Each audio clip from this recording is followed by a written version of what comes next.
everybody, Jason here from Meridio, and on today's webinar tutorial, we're going to be taking a look at the software package from Light Illusion called ColorSpace. Joining me today for the tutorial is the Light Illusion president, Steve Shaw. Steve, can you hear me? You look good. Yep. I think I can hear you. Indeed, can hear you fine, Jason. Great, good. Sorry about the little hiccup this morning, but we'll make it through it. No big deal.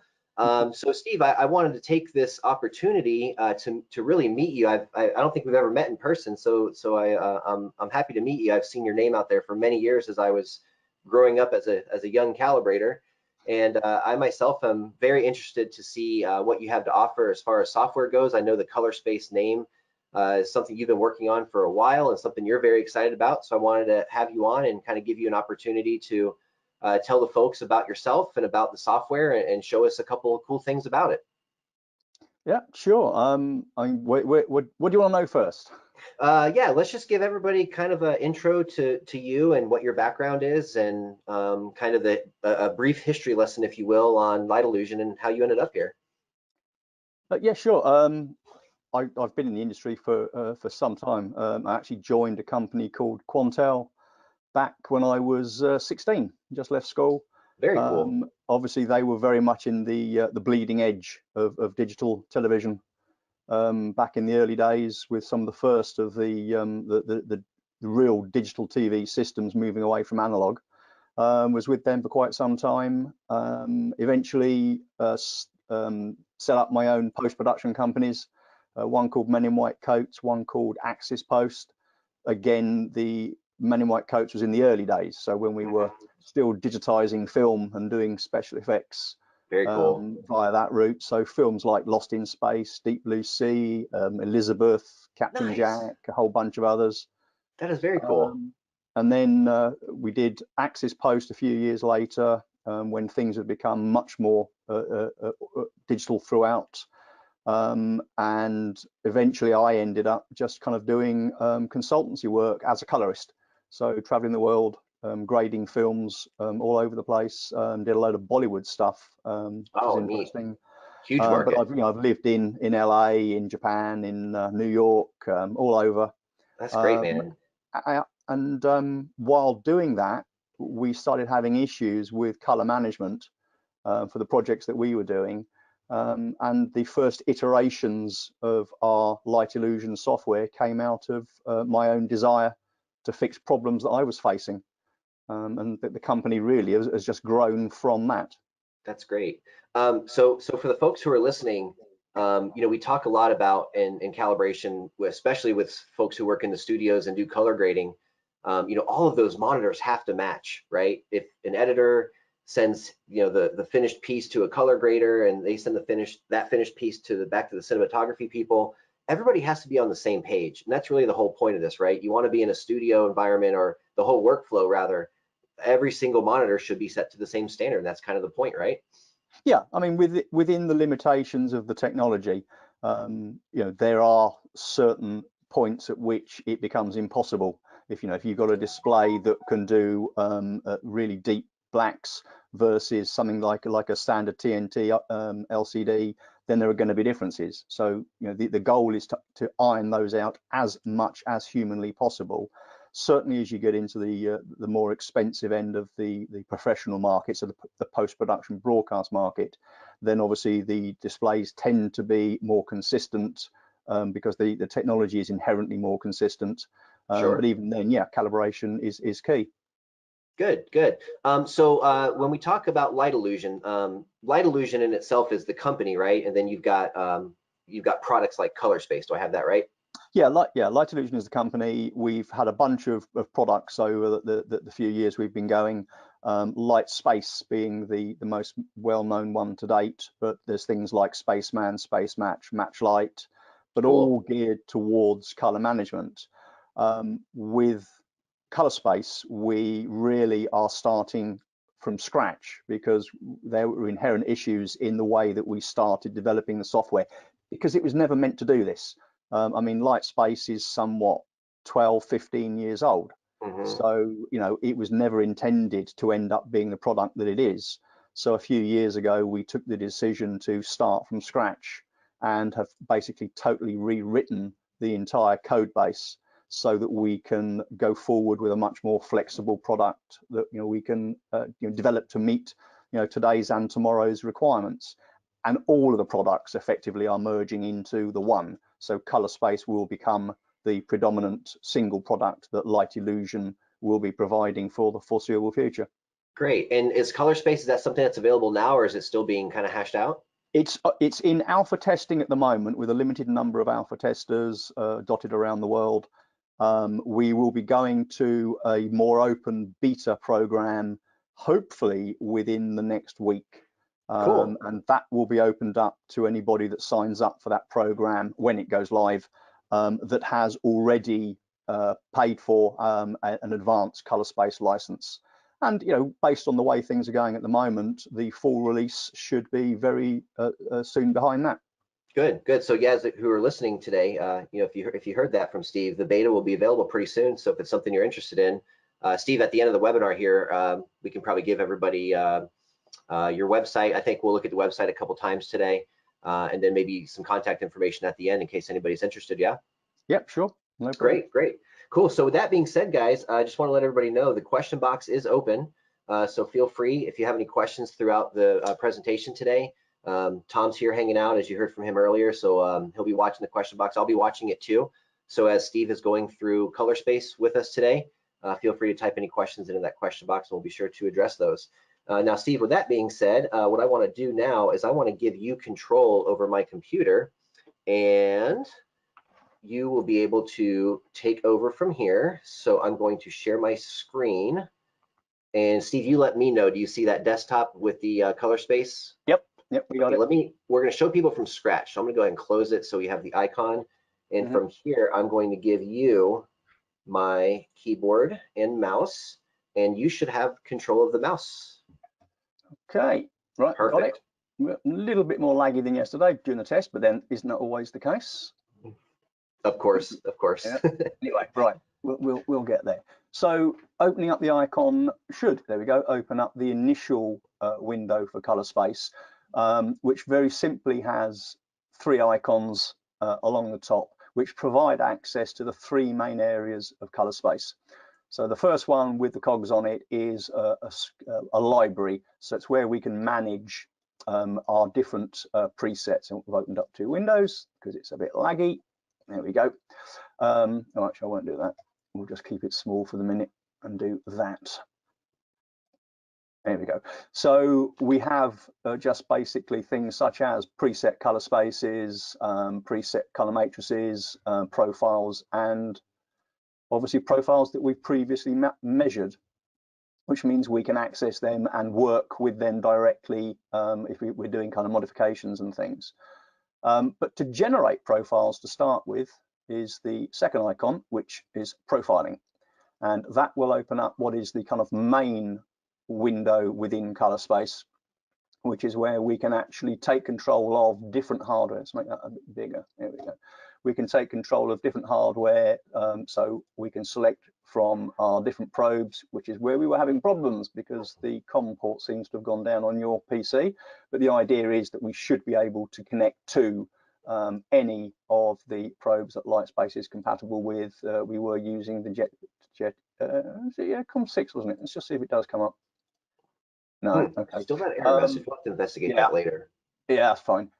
Again, in hardware, so in this case, the Meridio 6G patch generator, so that does connect, and you can see the monitor behind you is blacked out because we've taken control. And then we can go in and select, let's just go for a medium patch size, why not? And if we then go to manual measure and just make a color change, we should see, there we go, the patch behind your head changing color. Very cool. Okay. I saw in there too that the 7G is already listed, so that's great. Oh yeah, that's a fact. We've just finished that today. We were just working on getting the IP address protocol working. We got the comms protocol, so we've actually just finished that today. Perfect. The graph options is where, when we have information displayed here, we can control what we're looking at. And if we just do a random, let's go into presets. So I'm going to just call up a preset from okay, with the preset go we had, pop into that Light Illusion folder. Come on, And open up. I dropped them Open all up. there. Yeah, it's a bit of a, there we go. Ah, there it is. Right. So this is just a CSV list of color patches, which populates, in this instance, the preset list of colors, and we can then automatically work through those. Now, although if we connect to the virtual probe, because we haven't got a comms port working, at least we can see the patches change, but it will be random data that will populate the graph. So if we just go auto advance, measure, we're now going to auto measure. We can get rid of that window, we're not using that one. Go away, there we go. And he says it's more than that. Why is the graph not even there? Something has died on your hardware. That's interesting. We are not seeing any of the graphs. But what we can see is that it is working its way through the patches. Yeah, they're changing behind me. Yeah, you can see it. But that there's something really has died on your PC. Let me just try. Yeah, go for it. A preset color space to see if that kicks something into right. But this is not as it should be. Right. Let's just call up that one. No, this is suggesting that either your graphics card or part of it has failed. Well, that's going to cause a bit of a problem because that's the biggest part of the yeah, that's what we want. That's what we want to see. Let's see. Let's just close it down and see if we open it again. But we're using, I can't remember what graphics we're using at the moment, but it's almost as if the graphics of part of the laptop are not working.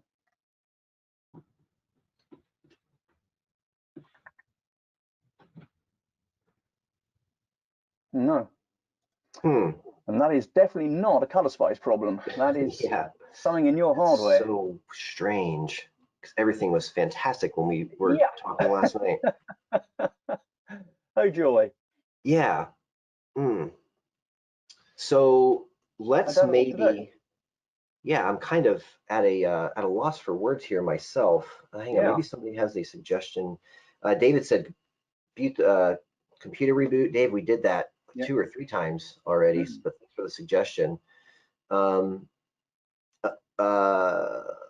asks, did you get a Windows update yesterday night? I did not get a Windows update last night. No, we always keep our PCs on the latest update. So if that would have happened, we'd have got it, and everything's working here. And guys, what we may do here, just because we're having an issue here, and I hate to do this because we've got a lot of people listening in right now.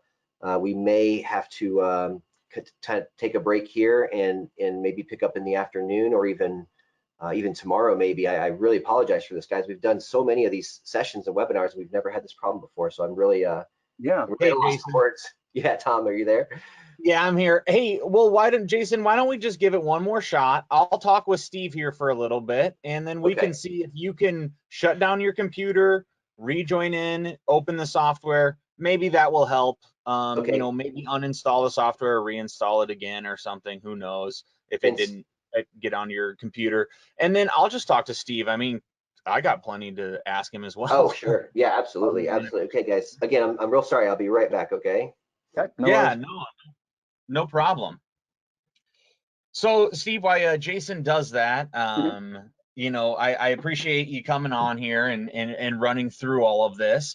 I think that your background is extremely interesting. So, as you are in post-production and you're doing color grading, you know, at that same time, are you doing a lot of calibration as well? Because it seems like that would be the other side of the coin. Or do a lot of people who are doing color grading on films calibrate their own displays or their monitors? Tell me more about that world. Well, look, in the post world, I mean, all monitors are calibrated in any post facility worth its salt. Sure. So whether it's done by a specialist in the facility, as the bigger ones do, or if it's a relatively small setup, it may be done by the colorist, and we certainly have a lot of those.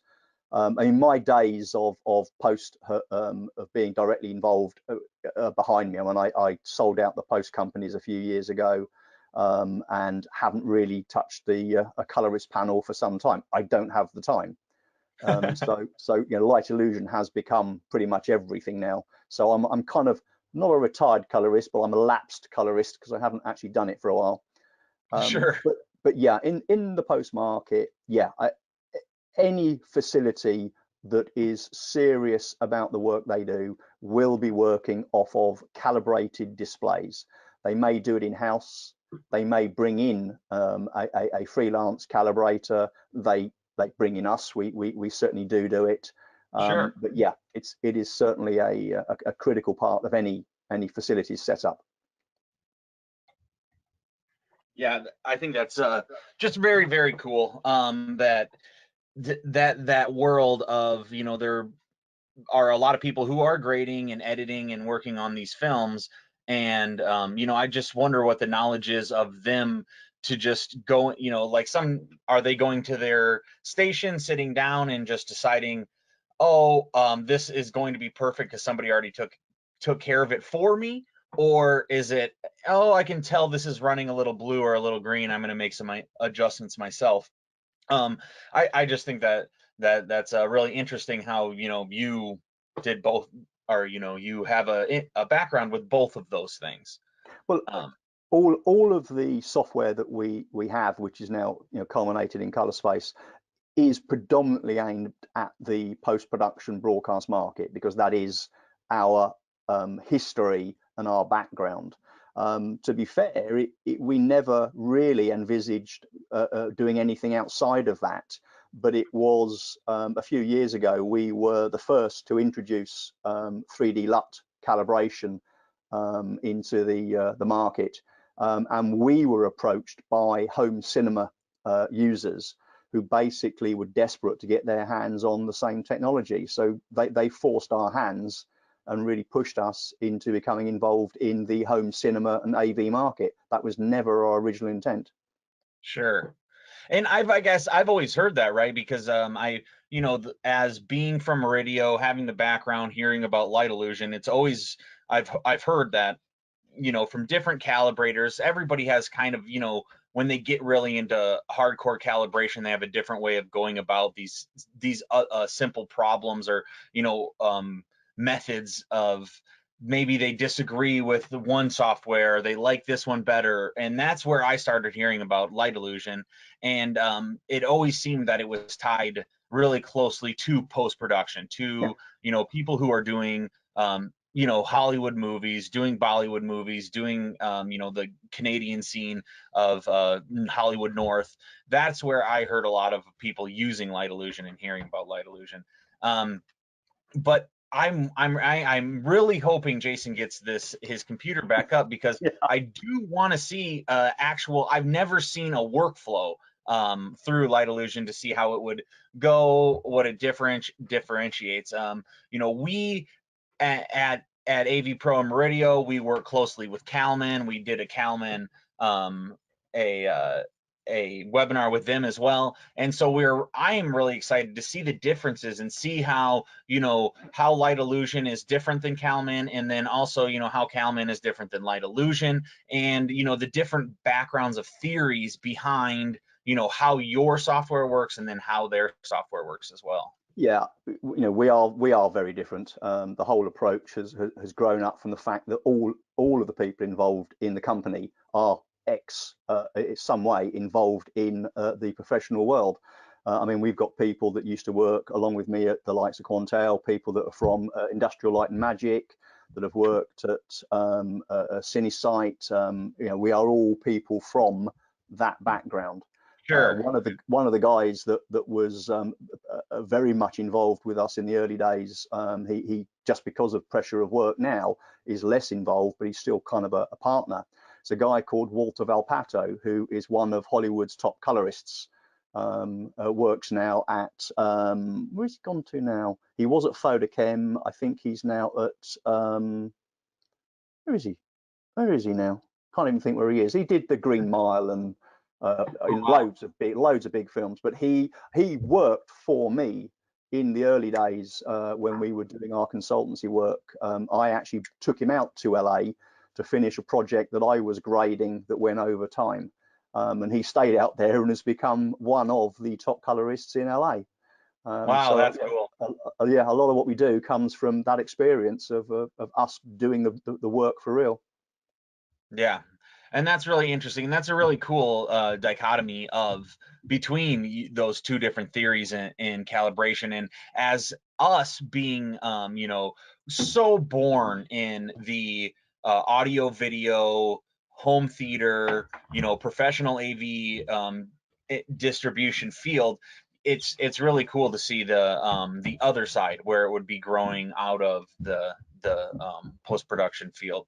We did have a question here that let me see, David Bod asks, can you talk a little bit about the difference between monitors and panel technologies?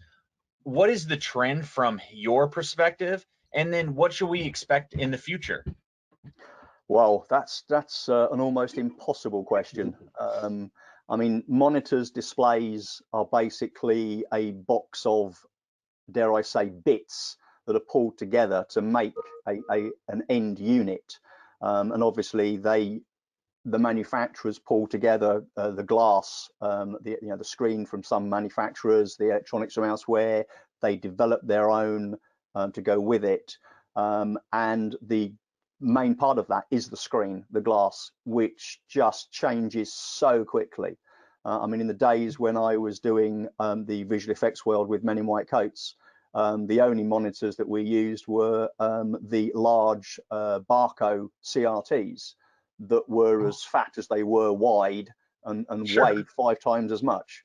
But that was it. Everything was CRT. Obviously today it's just gone crazy, and there are so many different technologies that are vying for position. Right now, there's no really one technology that really beats all until you get into the silly money side of it, where the multi-layer LCDs really are proving to be the best. But that technology is starting to filter down into the home TV market.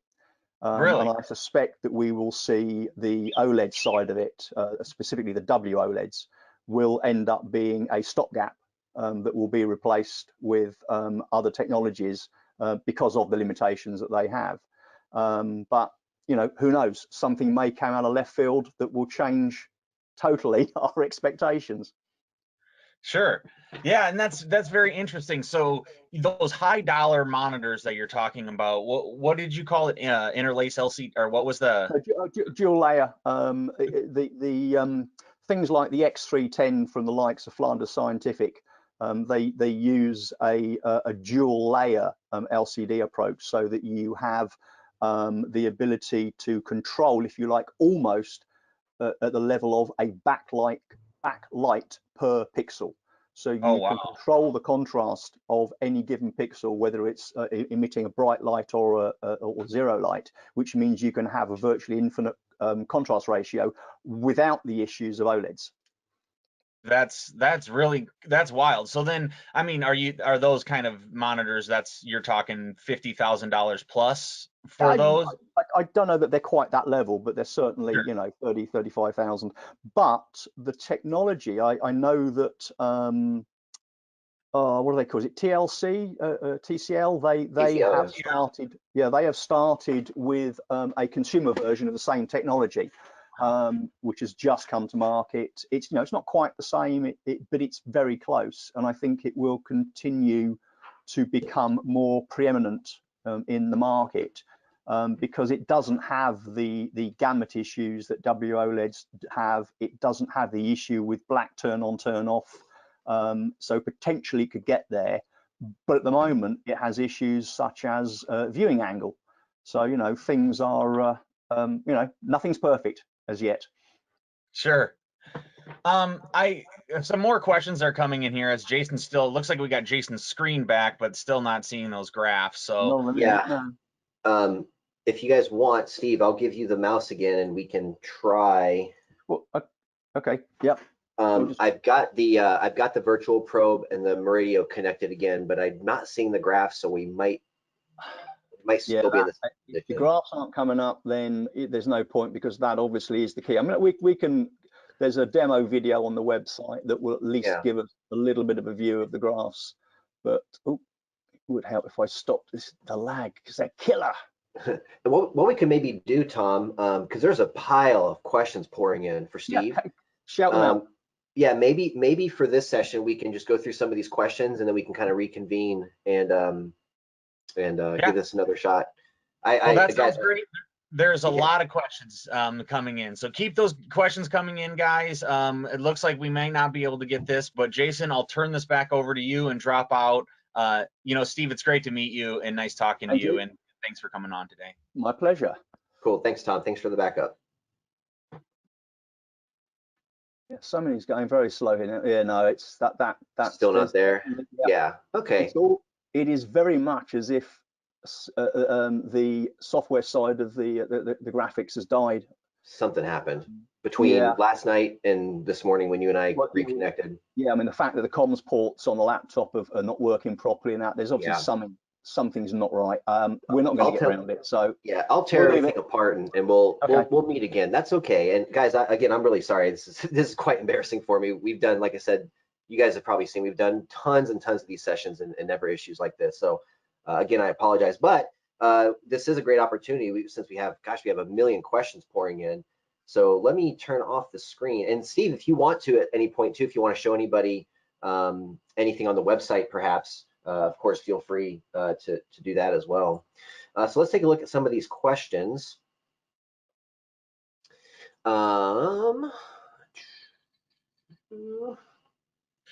So Jason, the one to stop or where we're starting at is going to be Daniel Lieberman, and his question is: I have been a Calman user for many years. I use a Meridio 6G 6A and a SpectraCal C6. Will these work with Light Illusion software? Yeah, absolutely. Yep. Good. Okay. I think I know the answer to this one. Daniel also asked Lumagen compatibility. I see Lumagen all over your website and inside the software as well. Yep. I have a little bit of experience with the Lumagens. I've got a few people I've calibrated for in the past who've had those.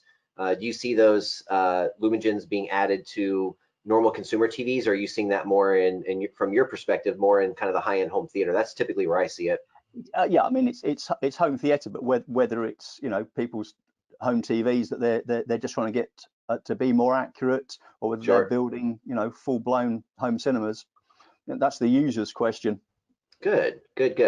Chris asks, does Light Illusion Color Space also support 3D lookup tables on Lumagen Radiance Pro? Because you were talking about home theater, I think that kind of answers that question, right? Yeah, absolutely. To be fair, we actually work very closely with Lumagen because we offer a consultancy service to display and hardware manufacturers. So we actually do a lot of hardware consultancy on this, and we have worked very closely with Lumagen to make sure that their signal path is as accurate as it needs to be.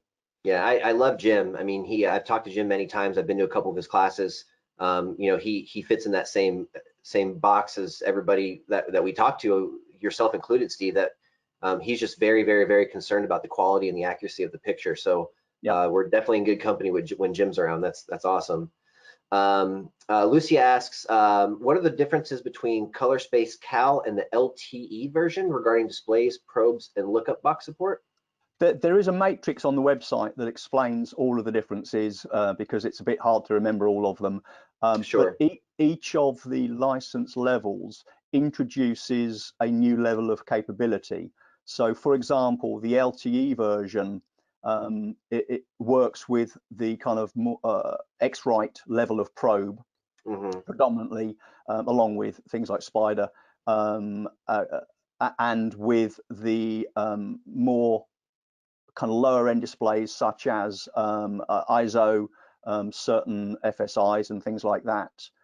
As you go up the range, more hardware gets introduced so that you can work with Canon displays, with Dolby and so on as you move up the license level. There's only the 4 license levels, I think. But Yeah. if you bring that, you've got the website there? Yeah, let's bring the website up, sure. And if you'd like, if it's easier for you, I will give you control. That way the folks... we try and keep it up to date as much as possible with all the various info. Sure, sure. Okay, let me pull this page over here, and then I will give you the mouse. And I'm going to share my screen 1, and I will give you the mouse, all yours. Okay, so come on. No, I don't seem to have control. No mouse. Let me try one more time. And go now. Yeah, there we go. Right, okay. So if we just go to the color and this, space. by the way, guys, this is just lightillusion.com. That's all. Lightillusion.com. Yeah, absolutely. And if we scroll down the page a little bit, and there's what the graphs we should be looking at, things like that. Oh, yeah. Anyway, if we just go down to the features matrix, then you can see here that we have all the different license levels. So we've got the professional calibration, professional LUT management, home cinema, manual cal, and then these ones are for kind of independent color management. So image matching, we can extract LUTs from 2 images with different grades on them, manage obviously ICC profiles and so on. But if we scroll down to something like monitors, here we go, hardware options. If we hover over there, it tells you the hardware that the total package will work with. And then when you hover over these boxes, it tells you what options that particular license has. So There you can see that LTE works with that hardware. And if we hover up, it works with those probes. Perfect. Great. So yeah, guys, visit the website if you have any of those real specific questions. Visit the lightillusion.com and check out this matrix graph here. And if you have any questions from there, just feel free to reach out. The support tab in the upper right there, Steve, is that where people can get a hold of you if they have really detailed questions? Yeah, I mean, it's on a menu, so you obviously contact forms, Perfect. the rest of it. But I mean, the email address is always the same, steve@lightillusion.com. It's pretty well known. But Good. the website we do keep pretty much up to date. So you can see if we actually go to the color space development status, then it tells you there. Last update was 5 days ago. Obviously, we are now on the alpha test. The beta is nearly complete and will be going live, I hope, next week. And then obviously the full release is a little bit behind, but we will actually release before we complete. So there will be a few features missing, but we will do a full release before that point. Sure. Yeah, so the information is pretty much there. Great. Let's take a look at some more of the questions here. And the next one is from Thomas.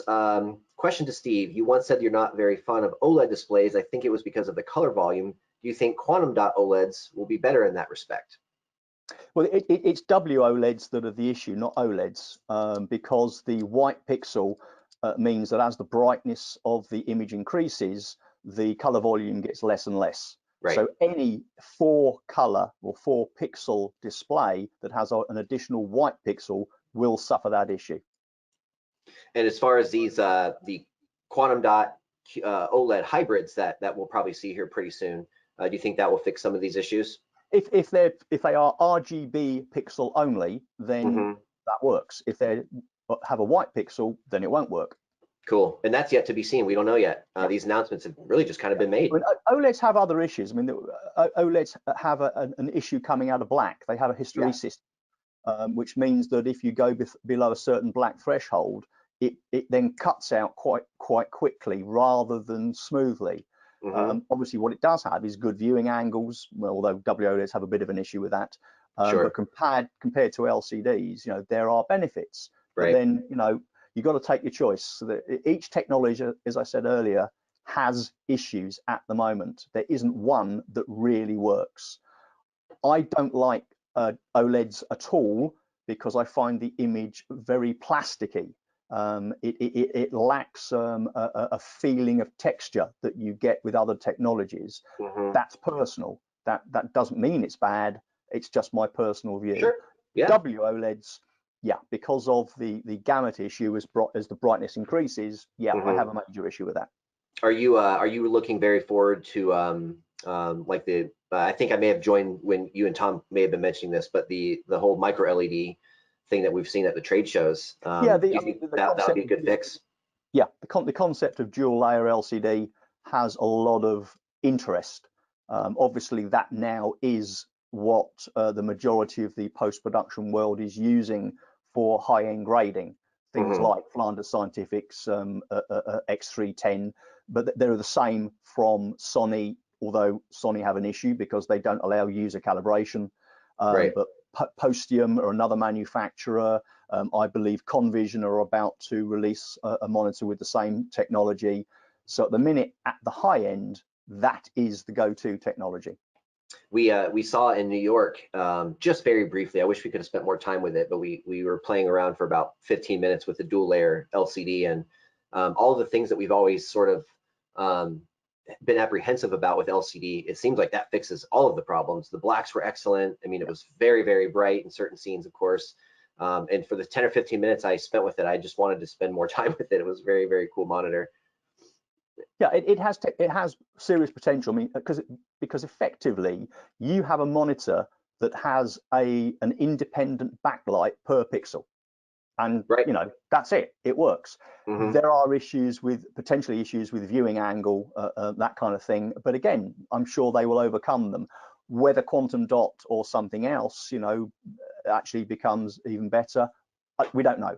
I mean, right now I'm due to replace our main home TV. It's probably 4 or 5 years old, and I'm just sat on the fence. I'm waiting. I'm just not spending money at the moment.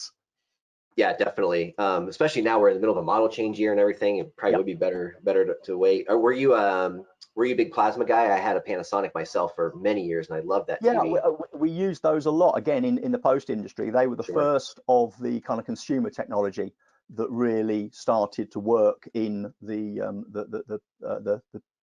professional market. So yeah, they really did, you know, make a bit of a game changer. Except, you know, AVL was an issue, and you know, you had to be careful with that. But no, they were certainly a very interesting technology, but the power consumption was a killer.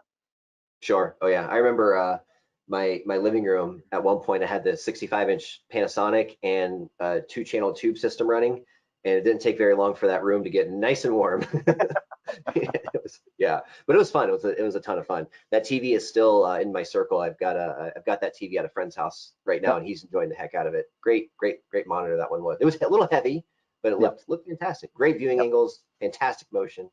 Another question comes in: at which quote unquote low price displays would you recommend for color grading? Have you seen any low price displays that have kind of met your standards if you're doing some serious color grading work? No. I mean, the problem with that is you get what you pay for. Right. I would probably say that the lowest that we would recommend are things like ISO CG range that have the ability to have 3D LUTs. So the 324X, something like that. Yeah. But they're still not low end. They're not, you know, hundreds of dollars. They're still over $1,000. Oh, sure. The minute you go below that, I mean, one of the biggest problems is the manufacturers change the specification of the components that they use on a whim. So even though we may test, I don't know, a Dell or a HP or whatever, but something that is a few $100s, we may test it 1 week and say, oh, actually, that's responded quite well. Yeah. But then someone buys it a month later and it's nothing like it because they've changed it without. The internals are different. Yeah, definitely. David asks, this is a rabbit hole type of question, Steve, so feel free to keep it kind of brief. But yeah, because we could talk about this one forever. Could Steve talk about an overview of calibration? Which steps are important in general? Wow, yeah, that we could go on for hours on that. From my perspective, I mean, the first things I look at is dynamic range, getting white level, black level correct for the room that it's in. That's, to me, the most important thing after getting the best mode chosen. What do you think? Okay, we actually have a very simple approach to this. unlike other systems, we don't use workflows. We Right. don't take the users through a step-by-step process, because it's way too restrictive and means that you're not actually going to get the best out of the display and the probe and all the rest of it that you have. So we have a very simple approach. Set up the display so that it is uncalibrated. Turn off everything that you can. Set up the black and white point to be relatively in the target that you want. With black, that normally means as black as the display goes, unless you've got an OLED, in which case lift it slightly to stop it having this issue coming out of black. And that's it. So the display is basically in its neutral, uncalibrated, unmessed with form. Right. Then profile it. In our terminology, profiling just means to measure the display with as many patches as possible, so you record what the display's inherent capability is. From that profile data, you then build a 3D LUT that you load either into the display or into your grading program or into a LUT box to compensate for the errors of the display. And it is that simple. Yeah. When you start getting into manual calibration and just trying to adjust things with the monitor GUI, yeah, it's so variable with the display you're playing with that there's no right or wrong. That one is a per monitor set of parameters. Definitely. Yep, I 100% agree. Okay, we got a couple more, and then I think we'll wrap up, and then we'll reconvene to figure out our other issue. But Thomas asks, how would you calibrate a display like a consumer LCD TV, which has varying color performance depending on the patch size you choose? Best performance is on full screen patches, worst on 1% patches. I think the reason might be attributed to non-defeatable local dimming and gamma manipulation.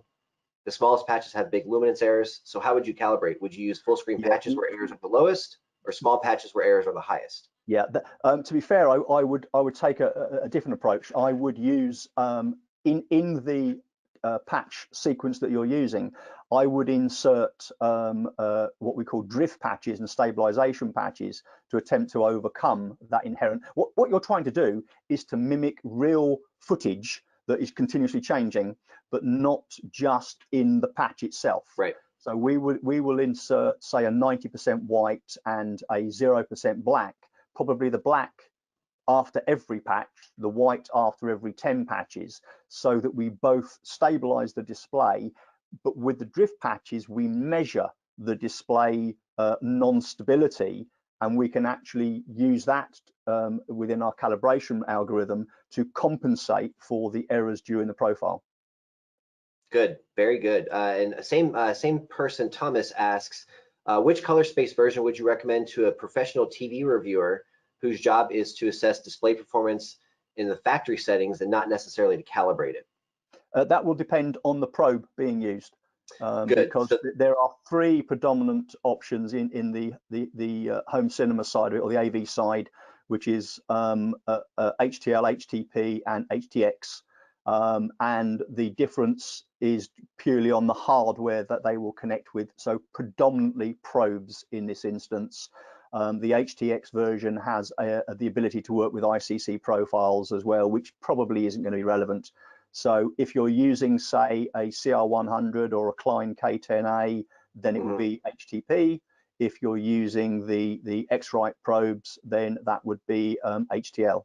Good, good, excellent. So again, that website we looked at earlier with the matrix, we can kind of find that. Yep. Perfect, perfect. Thomas asks, will it be possible in color space to display 2 or more color volume graphs side by side for different picture presets? Oh yes. Yeah, yeah, that's a big one for you, I'm sure. It's, I mean, the architecture of color space is completely open. We can have as many windows open as we want. We can have each window displaying different graphs, different profile data connected to different probes, so you can actually be measuring multiple things simultaneously. The single windows themselves will also be able to display multiple graphs from the same profile live as you're taking measurements and so on. That's great. This is a key part of color space. We have made it so flexible. And for him as a TV reviewer, if he's just looking at each preset out of the box, that's a really important feature. That's great. Mm. Sylvan says he's been using Lightspace to calibrate broadcast monitors, and he's very happy with it. So there you go, Steve. There's a nice compliment from Sylvan. Great, great. Okay, Emma asks a question about the probe. Does it make a difference between calibrating with the i1 Display Pro OEM and taking a profile from an i1 Pro 2 using i1 Display Pro? I've calibrated both ways, couldn't tell a difference. I've got a little bit of a perspective on this personally, and Steve, I'm sure you've got tons of experience with this as well. If you're using a OEM i1 Display Pro and you profile it with an i1 Pro 2, I find those results to be very, very, very good in most cases. The only time I get a little sketched out with using the i1 Pro 2 as a reference meter is with the laser phosphor-based projectors. Are you kind of in that same ballpark? The i1 Pro spectros are all 10 nanometer, 8 nanometer, 10 nanometer, 10. whichever. They're 10. Yep, they're 10. Yep. So there's a limit as to the accuracy that they can work to when you are dealing with narrow spectral response displays. Right. But having said that, they are very good. One of the alpha testers on ColorSpace, who is also a Lightspace user, has just picked up a Jetty 1501 from us. Great. And first thing he did was compare his existing i1 Pro 2 with it. Yep, and same here. He was surprised at how good it was on the displays that he's working with. Yeah. But there are limitations beyond that. I don't know how many people have read our perceptual color match document on the website, or the page on the website.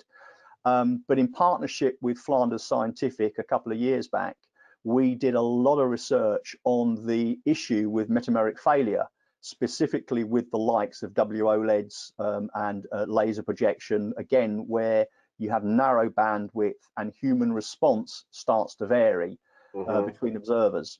And to be fair, the approach that we came up with to use a perceptual way of matching a tristimulus to a stable display has proven to be very, very good. And that's become the standard in post-production throughout the world. And and again, most home cinema guys have gone down that route of understanding.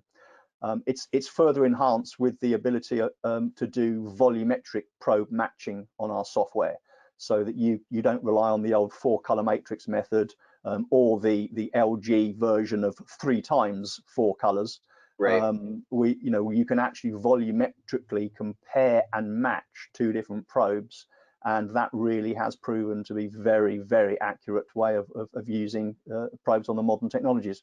That's great. I remember I got a Jetty 1511 myself late last year. Actually, it's been about a year now because it just came back from calibration. So I think I got it April last year.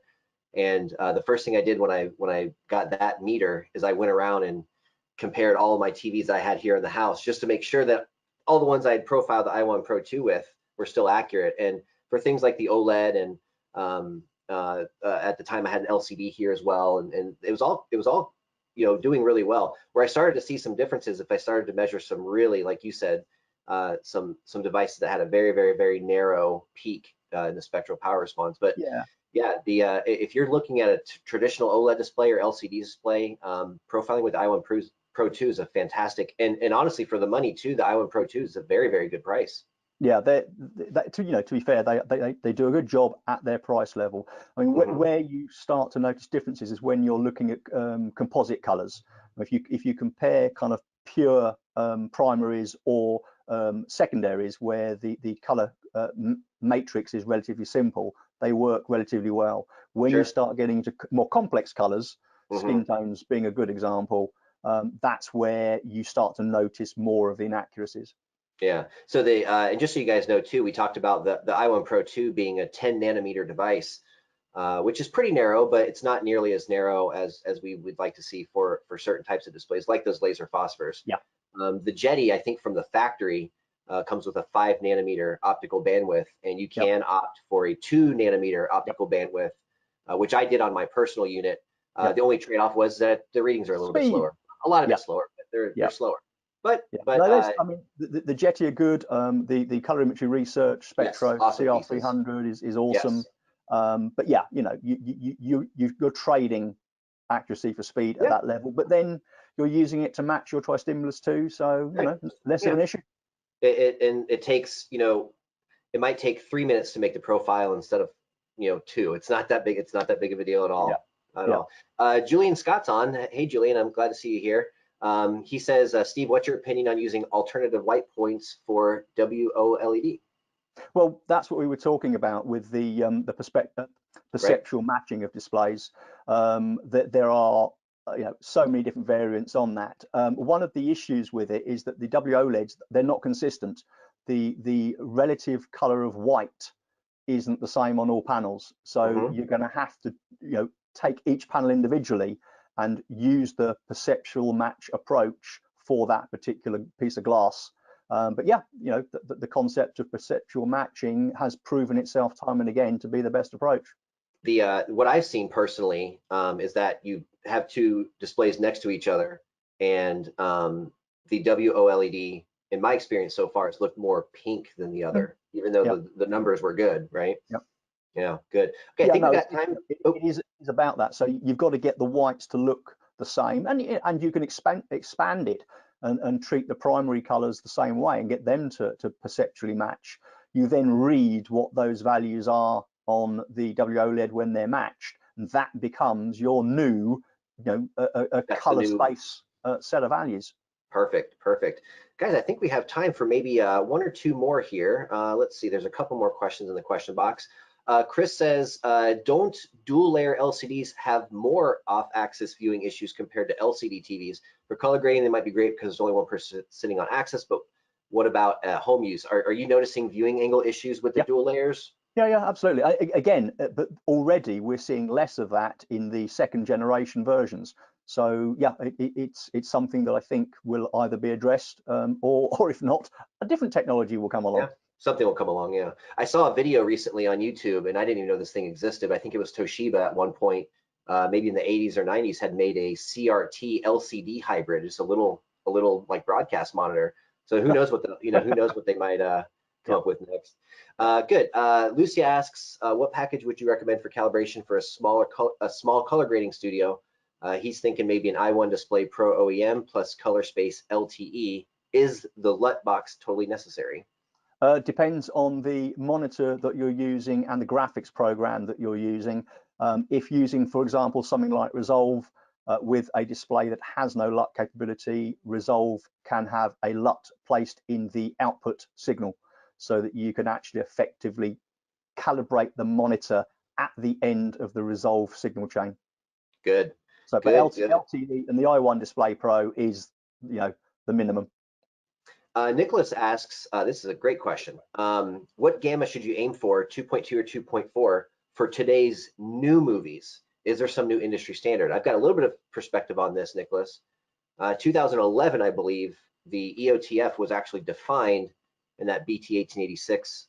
That's when that was addressed, which is very, very, very close to 2.4. And I'll just tell you from my experience, and even something I do at home, I actually experienced this over the weekend, funny enough. With my projector I've been playing with here at the house. I'm watching an older movie, Fight Club, and at 2.4 or 1886, the blacks were just gone. So in some cases, I will bump the gamma down for maybe an older movie that was maybe pre-2011. So I'm sort of taking those things into consideration when I'm setting up my picture modes for my own display at home. So Steve, what do you think, 2.2 or 2.4 for new movies? I'm going to assume here you're in a light controlled room. Yeah, a 2.4 is the standard. The BT 1886 though is an interesting point because it has a 2.4 response only if black is 0. The minute you lift black, then the shadows lift, as does the entire gamma. The entire gamma to a degree. EOTF, sorry, it's not a gamma, it's an EOTF at that point. We do not recommend 1886 to anybody. The concept was to try to mirror old CRTs, but it just doesn't work. It washes out the blacks or the near blacks. So all of our post partners, clients, they all just stick to a standard 2.4 power law because it just maintains consistency. Good. Good, good, excellent, excellent. And then looks like there's maybe one or two more here. Carlos, he must be a user already. He says, is there a CSV file to use as drift compensation, or how can I build one? You don't need to. Whatever CSV file that you generate, the system will then just insert drift patches to whatever value you set. So CSVs do not have drift or stabilization patches in them. They just have the raw profile patches. Okay, good, good. Let's see. It looks like there's maybe a couple of more here. Oh,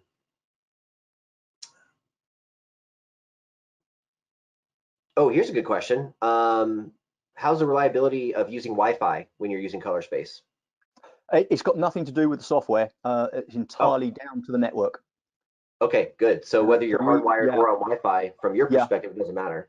If you've got a lockdown network with nothing else on it, then you're not going to have interrupt issues and things like that. If you're using your Wi-Fi at home and someone's playing a movie or doing download or whatever they're doing, you're going to have interrupts, and that can cause problems. But as far as we're concerned, a connection is a connection. That's it. That's it. Good, good. Okay, two more.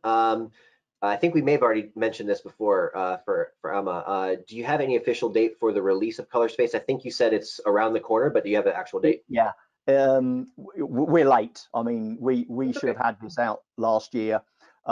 We've ended up doing way more to the core code than we anticipated for the first release. We intended to do a lot of this stuff in version 2, as it were, but we've ended up having to do it now to really give us the flexibility that we want. As I say, we are in alpha testing, have been for a week or so. We're actually up to alpha 9 as of today. We will be going beta almost definitely next week. There is one caveat to that, in that we are making a major change to the way the licensing is structured. That may cause a little delay. But with beta being open to anybody that has paid for an advanced color space license, we expect to be able to get through that very quickly. So we really are on the cusp. But how long's a piece of string? Right. Yeah. I picked up a saying, and I don't know where I got it from anymore, but it's not good when it's done. It's done when it's good. Yeah. Well, fingers crossed. Fingers crossed. It's got to be good. Yeah. Mike says, how well does Color Space handle HDR, and are you excited about it? HDR is handled pretty much in the same way as light space at this stage. So we are not ourselves at the moment doing any metadata insertion. You would need to use something like an HD Fury or Sure. Mad VR or whatever. It's something we will look into deeper when we get the first iteration of color space out. You've got to remember that the post market doesn't use metadata for HDR. Right. All HDR is raw. The metadata only comes into play when you're talking about home consumer TVs. Even that may go away, because if the home TV can match the peak brightness of the monitor that was used for mastering, there is no need for metadata. It's not an issue. Yeah. Yeah, so to be fair, we're sitting on the fence a little bit to see where this goes, but we will certainly be addressing it to a greater level, especially as graphics cards can now do the metadata and things like that. But again, it's not probably a key priority because we think this is going to change in the very near future. So we're being a little bit cagey about it. I've kind of said now for a couple of years that once displays are bright enough, then the whole tone mapping thing, that whole conversation's we'll be looking at this in 10 years laughing laughing about it. Hey, remember tone mapping? Yeah. If you've got a master that was done on a 3000 nit professional display, and you're looking at it at home on a 3000 nit consumer TV, you don't need metadata. Yeah. All good. Good. Okay, cool, guys. Do me a favor. There's a couple more questions rolling in. We're just about out of time here. Save any questions that you may have from here on out for Steve directly or for me directly. And again, we'll give you guys our emails at the end here. We'll knock out maybe one or two more questions here, and we'll kind of turn everybody loose for the day. Thomas asks, this may be sort of a preference thing really, but Thomas asks, do you have any favorite probes that you use daily? Specifically, maybe the difference between K10, like a Klein that I've got here, or a CR100? We have all probes, and we just trying to grab the first one that's nearest to us as we're walking Yeah. out the door. Yeah. Yes, the high end, the K10s, the CR, the Jetties, they are obviously our go-to at the Right. high end. But we've got X-Rights here. We've got them, Discurses. We got them all. Yeah. I've always been a fan of the fact that all the meters are good. They all do their job. It just depends on accuracy and speed and budgets and all these other things. I mean, it's almost like when you talk about the high-end meters, it's like you're going car shopping and your choices are BMW, Mercedes. It's like you're not going to get a bad one. It just you want to pick the one that really fits your needs the best, really. Yeah, we like them all for the fact that they all do produce pretty consistent results. So yeah, totally. Yep. It's kind of like you like some TVs technologies for some things and some for others. It's what's the right tool for the job is really the question. I mean, we are amazed at the quality that you get out of things like the little i1D3 and even the i1 Pro 2, Pro 3s. Sure. For what they are pretty impressive. Good. Yav asks, actually, we'll do one from Yav and one from Amma. Amma asks, which lookup table boxes do you recommend? I'm not sure what this is. Maybe you have some BMD 6G SDI to HDMI. I'm not sure what that means exactly. Maybe you do. Blackmagic, yeah. Blackmagic Design. Duh. Of course. Yeah. Of course. Yep. Again, they are pretty much all the same, so long as they will pass a signal cleanly and apply the LUT correctly. Some of the boxes, like some of the Blackmagics, you've got to know what the signal path is, whether it's full range or TV legal, and handle it accordingly. If you get that right, they work fine. Get it wrong, then it's wrong. Other boxes like Box.io from FSI, they handle it really well. There's a price difference. Sure. The home market, I mean, if you've got HD TVs only, not 4K, then the Prisma that you guys make, the Sure. EE Color, they've been very good, although both now out of manufacturing. Obviously Lumagen, Arja make LUT boxes as well for the professional market. There's not really a bad one anymore. The old, dare I say, Blackmagic HD Link Pro wasn't good. Yeah. It distorted the LUTs that got loaded into it. It seems like too, if we're talking lookup table boxes now versus even 5 years ago, now it seems like there's so many more to choose from. The prices have come down, the performance has greatly improved, just like everything else we see in consumer or even professional electronics. Good. Yav asks, does ACES, does ACES integration, will that be like with Light Illusion? I'm not sure what ACES is. Are you familiar? It's a professional color space for color workflows in post-production houses to enable the transference of images consistently between different post houses. It's well known that I'm not a fan of ACES. It's a solution looking for a problem. But nevertheless, it's there, it's used, and yes, we fully support it. And it isn't yet in color space. It's one of the modules that we've not done. But yeah, it will be in there. It will be different because we're doing the whole of the LUT management, LUT manipulation part of color space differently, but the tools will be inherently similar because that is what they need to be. Good. Well, guys, tons of excellent questions, and thank you so much for hanging out. And again, I apologize for the little technical difficulty we had at the beginning, but we will do a follow-up in a part 2 to this session, and we'll get the hardware sorted out, and we'll have Steve show us some actual live demos on the TV I've got back here, and we'll take a look at the software. So stay tuned, guys, for part 2.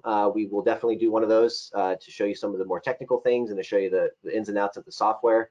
I don't see any more questions coming in. If you guys do have any questions that you might think of between now and the next session, feel free to shoot us an email. Steve, you said you're steve@lightillusion.com, yes? Yep, correct. Perfect. And I, of course, jason@avproglobal.com. Thank you guys so much for hanging out and spending the time with us today. Steve, thank you so much for your knowledge and your experience and answering all these questions for these folks. They seem to have tons of good questions, and thank you for spending the time with us today. Pleasure.